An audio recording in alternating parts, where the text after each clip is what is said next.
जन्म जन्म के दुखों का नाश करने वाली, कल्याण व मंगल का दर्शन कराने वाली प्रभु महावीर की वीतरागवाणी आप सभी सुन रहे हैं गुरु कृपा से। परमात्मा प्रभु महावीर ने अपने अंतिम वचनों में हम सबके लिए संदेश दिया।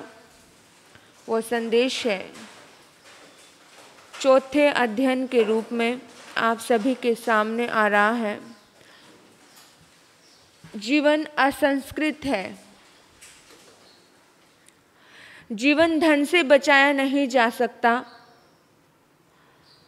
परिजन संकट में साथ छोड़ देते हैं।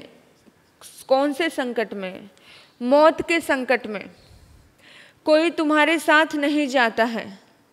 वैसे तो बुखार में, दर्द में, कहीं इधर उधर है पीड़ा तो खड़े हो जाएंगे हॉस्पिटल में आकर के, लेकिन मौत के सामने कोई ये नहीं कहेगा कि तुम इधर ही रहो, हम चले जाते हैं तुम्हारे नाम का। भगवान ने कहा है जीवन असंस्कृत है। टूटा हुआ कभी जुड़ता नहीं है। एक बार टूट गया फिर जुड़ता नहीं है। अब इस जिंदगी के बारे में वैसे तो हम सबको मालूम है, लेकिन मालूम होने के बावजूद भी हम गौर नहीं कर रहे हैं। तो हम ज्ञानी हैं या अज्ञानी हैं? मालूम तो है मौत आएगी, सबको पता है, या ये लगता है कि बेचारा चला गया उसी की मौत आएगी, हम तो अभी पता नहीं वर्षों अमर होकर के आए हैं। ऐसा तो नहीं लगता। ऐसे पता है ना कि मरना है। सभी को पता है कि मरना है, जाना है इस दुनिया से, सभी को मालूम है। वृक्ष से पत्ता एक बार टूट जाए दोबारा जुड़ नहीं सकता है। टूटे हुए जीवन को बचाने वाला इस दुनिया में कोई भी नहीं है। तो परमात्मा कहते हैं कि जब मालूम है कि मृत्यु के द्वार पर जाना ही है, फिर किस लिए किसी को दुख देकर के खुद के सुख की कामना करना? जाना है। लेकिन हमारी जिंदगी में बहुत बार ऐसा होता है, बहुत बार, कि हम अपने सुख के लिए दूसरे को दुख दे देते हैं और स्वयं के सुख के लिए हमारा सुख दूसरे का दुख बन जाए। इससे बड़ा पाप इस दुनिया में कोई नहीं होता।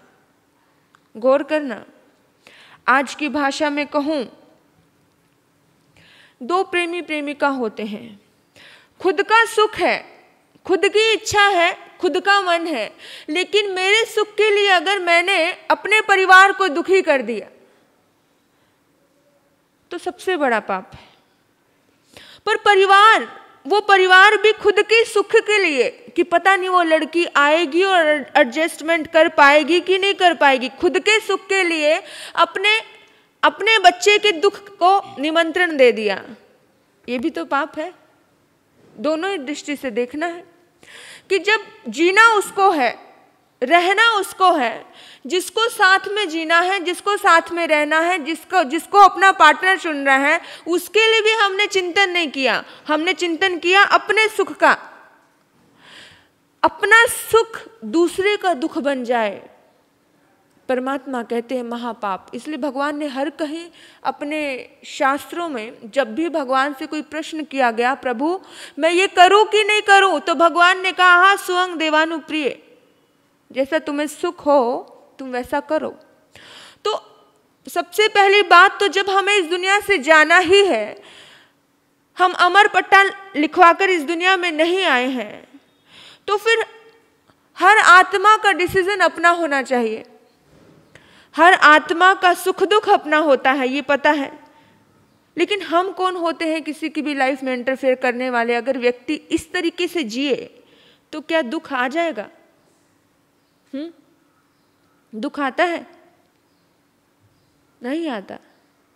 लेकिन हम लोग जो इस जीवन में जी रहे हैं, हम अपने जीवन को इस कदर जीते हैं कि अपने जीवन को नहीं जी रहे, हम दूसरे के जीवन को जीते हैं।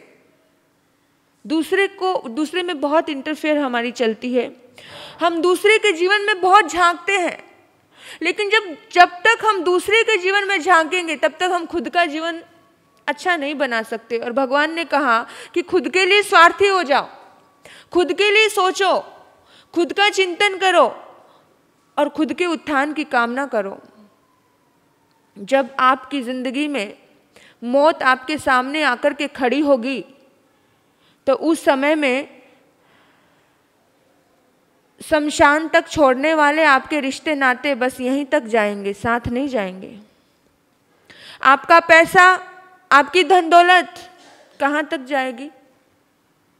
कहाँ तक जाएगी अध्यक्ष जी? हाँ बोलो, बहुत दौलत है आपके पास, बोल दो, कहाँ तक जाएगी? हाँ शमशान तक थोड़ी जाएगी, शमशान में से पहले तो सब कुछ उतार लिया जाएगा। जब तक जीते हो तब तक ये धन दौलत काम की है, मरने के बाद थोड़ी काम की है। एक अंगूठी भी निकाल ली जाती है, वो भी थोड़ी साथ जाने दिया जाता है, परिवार वाले जाने देते? हाँ हाथ में अंगूठी पहनी है, जाने थोड़ी देंगे निकाल लेंगे।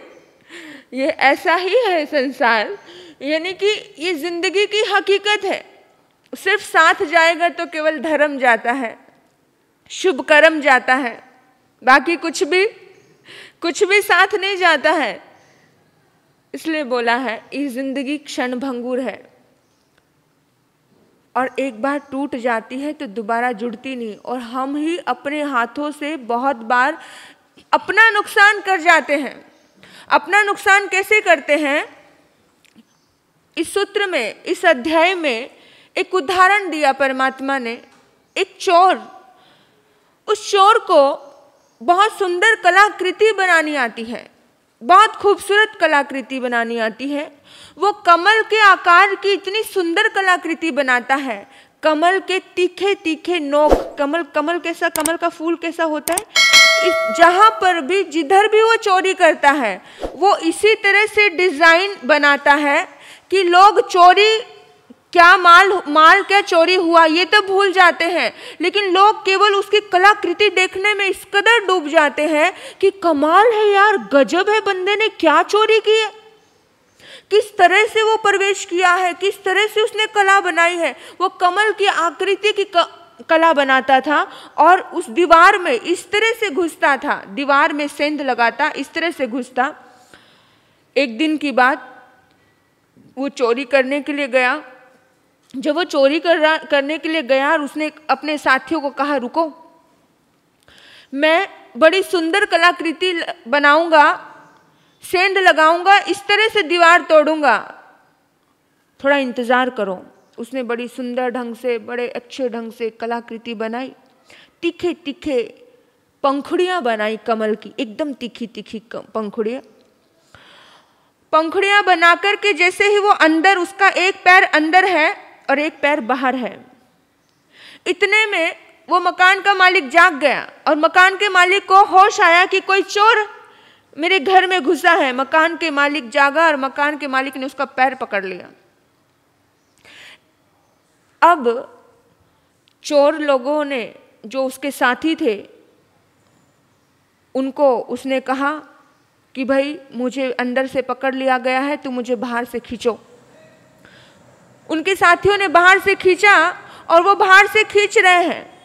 चोर जिसके यहाँ पर चोरी हो रही थी, वो मालिक उसको अंदर से खींच रहा है। वो अंदर से, वो बाहर से उस खींचातानी में वो उसके तीखे पंखुड़ी उसके पेट में चुभने लगे। तो साथियों को उसने कहा, चोरों को, कि भाई तू छोड़ दो हमें, मुझे छोड़ दे, मुझे बहुत पीड़ा हो रही है, मरना तो मुझे वैसे भी है। लेकिन चोर के साथियों ने उसको छोड़ा नहीं कि अगर ये पकड़ा गया तो हमारा भी नाम बक देगा, क्योंकि राज दरबार में पहुंचेंगे। तो चोर के साथी क्या करने लगे, उसको उधर से खींच रहे हैं, सेठ उसको उधर से खींच रहा है। इस खींचातानी में उनकी मौत हो जाती है। यानी कि उसने सोचा था कि मैं सुंदर सुंदर कलाकृति बनाऊंगा और मेरी कलाकृति की तारीफ होगी। ये जिंदगी में ऐसे ही चल रहा है कि इंसान सोचता है और होता कुछ है। सोचता है बड़ा पैसा कमाऊंगा, बड़ी धन दौलत कमाऊंगा, मेरी ऐशो आराम, मेरी दुनिया में जय जयकारें होंगी, यश बिखरेगा। लेकिन एक समय वो यश, वो धन, वो दौलत, वो भी कोई शरण देने वाली नहीं होती है। अंतिम में इंसान खत्म हो जाता है, मर जाता है। साथी तो भाग गए, वो मर गया, तो साथी कभी साथ नहीं देते हैं, नाम के साथी होते हैं। इसलिए जिंदगी को हमेशा प्रतिपल प्रतिक्षण सजगता से जीना है।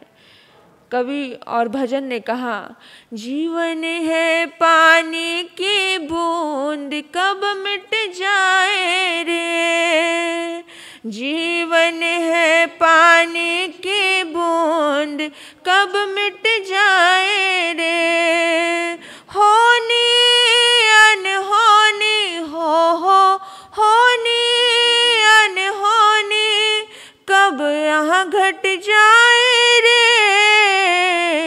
जीवन है पानी की बूंद कब मिट जाए रे, जीवन बीता व्यर्थ में पुण्य पाप की करवट में, जीवन बीता व्यर्थ में पुण्य पाप की करवट में, चढ़कर अर्थी पर जाए अंत समय तू मरघट में, चढ़कर अर्थी पर जाए अंत समय तू मरघट में, तेरा ही बेटा हो तेरा ही बेटा तेरा कफन सजाए रे, जीवन है पानी की बूंद कब मिट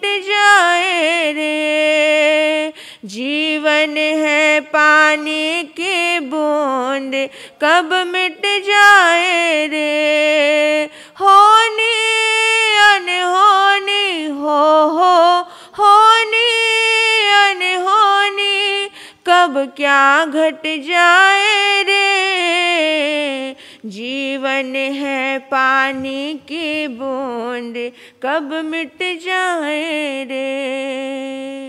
ये जिंदगी की सच्चाई है, होनी अनहोनी। आने वाला कौन सा पल क्या लेकर के आएगा हमारे लिए हम नहीं जानते, एक पल का भी भरोसा नहीं है। लेकिन ज्ञानी और अज्ञानी में एक अंतर होता है। जब जिंदगी तो असहज है, कभी भी कुछ भी घट सकता है, लेकिन ज्ञानी और अज्ञानी में इतना अंतर होता है। वो अंतर होता है, एक वृक्ष पर एक बंदर होता है और उसी वृक्ष पर एक पक्षी होता है। अचानक तूफान आता है और तूफान आने पर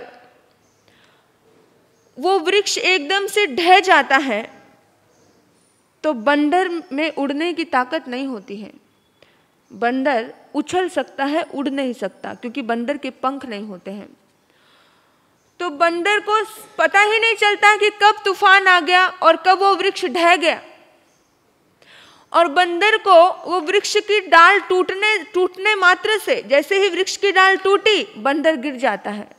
जैसे ही बंदर गिरता है वैसे ही उसे चोट पहुंचती है, उसको दर्द होता है। कभी कभी तो बंदर झटका लगने से मर भी जाता है। तो अज्ञानी पुरुष ऐसा होता है कि अज्ञानी होश में नहीं जीता है, इसलिए उसे दर्द होता है। अब तूफान आया है, अज्ञानी के पास होश के पंख नहीं होते हैं, समझ के पंख नहीं होते हैं। अज्ञानी इन चीजों को स्वीकार नहीं कर पाता, यानी मृत्यु को तो बिल्कुल स्वीकार नहीं कर पाता। और हम सभी अज्ञानी है कि नहीं? मृत्यु को कोई स्वीकार कर पा रहे? ज्ञानी पुरुष मृत्यु को स्वीकार करता है सहज रूप से। ठीक है, नदी नाव संयोग, ये मिलना बिछुड़ना ये निश्चित है जिंदगी का, लेकिन हम लोग इस सच्चाई को स्वीकार करने के बाद भी स्वीकार नहीं कर पाते। इसलिए परमात्मा ने कहा कि हमेशा बारंड पक्षी की तरह एक इसमें उपमा दी है, बारंड पक्षी व चरे अपमत्तो, यानी कि अप्रमादी होकर के विचरना चाहिए। भारंड पक्षी की तरह, भारंड पक्षी उसकी काबिलियत होती है, वो एक मुंह से खाता है तो दूसरे मुंह से इतना सजग रहता है, उसके दो मुंह होते हैं, एक मुंह से खाता है, दूसरी मुंह से सजग रहता है, देखता है कि कोई मुझ पर आक्रमण तो नहीं कर रहा है। तो एक समझदार व्यक्ति, ज्ञानी व्यक्ति, वो इतना सजग रहता है, एक तरफ से अगर वो काम कर रहा है या संसार का कोई भी क्रिया कर रहा है, लेकिन दूसरी तरफ से वो इतना सजग रहता है, इतनी सजग रहता है कि भाई कभी भी ये वृक्ष की डाल टूट सकती है, तो मुझे कभी भी जाना पड़ सकता है, लेकिन मैं गिरने से पहले मैं छलांग लगा दूं दूसरे वृक्ष पे। समझ आई? जब गिरने से पहले छलांग लगाने का मतलब क्या है? दूसरा आशियाना, अच्छा आशियाना खोज लेना, इस दुनिया से जाना है, लेकिन दूसरी गति अच्छी बनानी चाहिए, दूसरी गति का निर्माण अच्छा करना चाहिए। आप जब इस दुनिया से जा रहे हो तो आपको इतनी संतुष्टि तो होनी चाहिए, जिस व्यक्ति ने बहुत धर्म किया, जो अच्छे जीवन अच्छे तरीके से जिया, जिसने कभी किसी का बुरा किया नहीं, उसको इस संसार को छोड़ते हुए दर्द होता ही नहीं है, क्योंकि उसको पता है कि मैं अगला निर्माण, अब आपने ये घर छोड़ा, ये घर छोड़ा, एक घर छोड़ा आपने एक छोटा मकान 2 BH का आपका मकान है ना, एक फ्लैट है, लेकिन आपने 4 BH का लिया, आपने ये घर छोड़ा। ये घर छोड़ते हुए कब दुख नहीं होगा? जब आप 4 BH में जा रहे हो तो दुख नहीं होगा, होगा क्या? नहीं ना। आप छोटे से मकान को छोड़ करके एक बड़े से बंगले में जाओगे तो दुख नहीं होगा, आपको खुशी होगी। इसी तरह से ये जीवन, ये आशियाना हमारा, ये शरीर हमारा एक मकान है, भीतर आत्मा है, आत्मा हम है, मकान ये किराए का घर है। किराए के घर को छोड़ करके अगर अपने घर में, सिद्धालय में एक अच्छी गति का हमने अगर निर्माण किया है तो हमें खुशी होती है।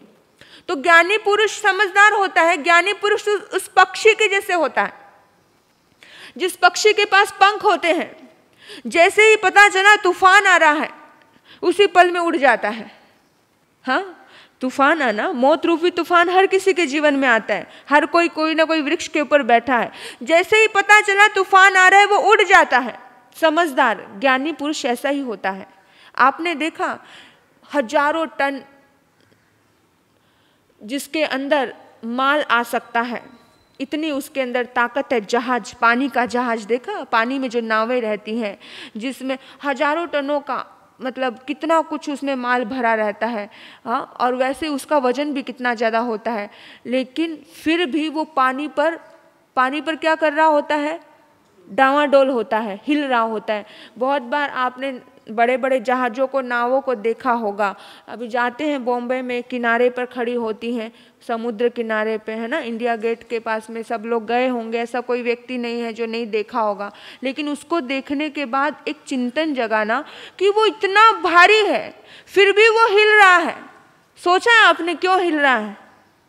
हाँ, उसका वजन में कमी नहीं है, उसकी ताकत में भी कमी नहीं है, वो पार भी करा सकता है, सब कुछ करा सकता है, लेकिन फिर भी वो हिचकोले खा रहा होता है, इधर से उधर, इधर से उधर। कैसे हिल रहा होता है? क्यों हिलता है? पानी की चंचलता की वजह से। पानी के अंदर चंचलता है इसलिए वो हिल रहा है। तो हमारी आत्मा में बड़ी ताकत है, बड़ी शक्ति है। ये आत्मा हमें पार कर सकती है, हमें सुकून दिला सकती है, हमें सुख दिला सकती है, लेकिन फिर भी हम डावाडोल है, हम बेचैन हैं, हम हिल रहे हैं, हिले पड़े हैं अंदर तक। अंदर में कभी कभी तो ऐसा लगता है कि तूफान चल रहा है विचारों का, इतना तूफान, अगर एक बार उसको बाहर निकाल दो तूफान के रूप में तो पूरा का पूरा महल उठ जाए, इतना तूफान है अंदर में। मन की चंचलता की वजह से, भीतर की चंचलता की वजह से भगवान कहते हैं भीतर की चंचलता को छोड़ना है। और भीतर की चंचलता कैसे छोड़ेगी? जब तक जीवन है तब तक कंखे गुणे जाव सरिये भोए, अंतिम क्षणों तक भी, जीवन के अंतिम क्षणों तक भी सद्गुणों की आराधना करो तो ये चंचलता छूटेगी, जीवन के अंतिम पल तक।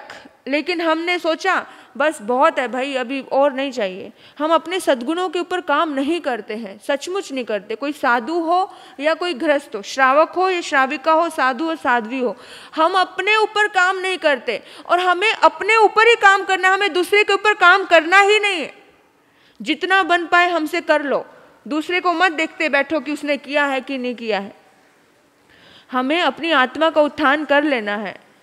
हाँ, अब देखो कभी कभी विचार आता है मन में कि इस दुनिया में, इस संसार में बहुत जगह ऐसे क्षण आते हैं जिन पलों में हम देखते हैं छोटे छोटे युवा बच्चे भी धर्म से बहुत जुड़े होते हैं। और कभी कभी ऐसा होता है 80 साल का बूढ़ा एक पिता, वो कहते कि महाराज साहब जी जवानी में काफ़ी समय हो गया, मुझे बड़ी हैरानी हुई, लेकिन मैं डिस्कशन कर रही हूँ आपसे।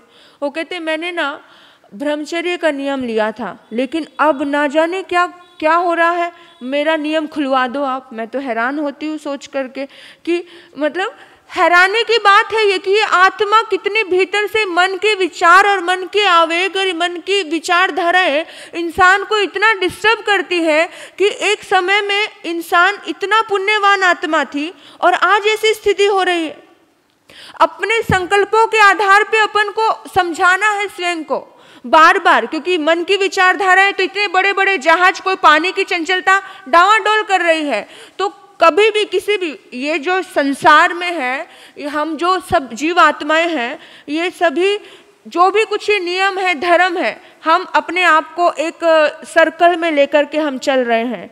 ये एक पेट्रोल है, पेट्रोल को कितने भी टाइम तक हम फ्रिज में रखें, फ्रीजर में रख दें, लेकिन पेट्रोल को जब बाहर निकालेंगे ना तो वो आग ही लगाने का काम करेगा। किसका काम करेगा? आग लगाने का। तो ये सारे दुर्गुण ऐसे ही हैं। इन सारे दुर्गुणों को हमने क्या किया हुआ है? फ्रिज में रखा हुआ है, लेकिन जैसे ही निकलेंगे आग लगाएंगे। तो इसीलिए हमको फ्रिज में संजो के नहीं रखना है, हमको इनको पूरी तरह से खत्म करना है, हवा में उड़ा देना है। जब खत्म हो जाएगा तो अपने आप ही कुछ अंश बचना ही नहीं चाहिए बाकी। और हम लोग अपने जीवन में जो हम अच्छे होने का मुखौटा ओढ़ते हैं, अंदर में विकार पड़े हैं, बहुत सारी बातें, क्रोध मान माया लोभ पड़ा है, अब अंदर अंदर दबाते रहेंगे तो स्प्रिंग एक दिन उछलेगा। तो दबाना नहीं है, भगवान कहते हैं उसे खत्म करना है और संकल्प से खत्म करना है।